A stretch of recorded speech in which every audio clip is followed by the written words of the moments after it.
Animal rights activists often compare animal agriculture to other historical forms of oppression, like American chattel slavery or the Holocaust. Are these comparisons purely aesthetic, or do they actually have a basis in historical reality? Let's find out. Patterson begins with the connection between the oppression of people and animals. The general historical pattern is that, quote, first, humans exploit and slaughter animals, then they treat others like animals and do the same to them. An example of this is slavery from ancient Sumeria to 1800s United States. In slave societies, the same practices used to control animals were used to control slaves.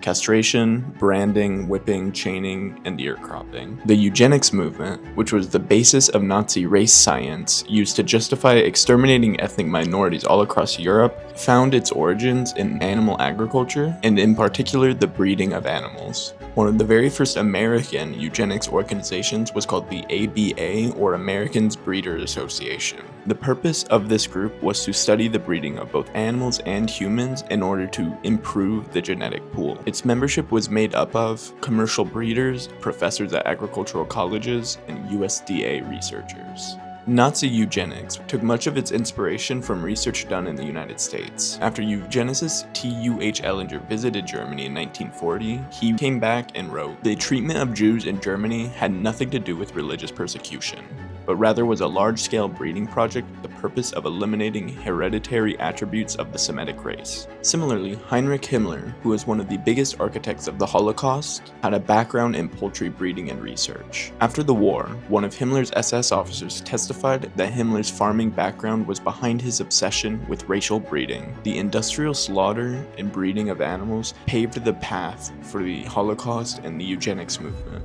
Since the beginning of history, we have been using our violence against animals as a basis for our violence against other humans. Today, the extent of this violence is unmatched, with trillions of victims every single year. We have a real chance to end this injustice today.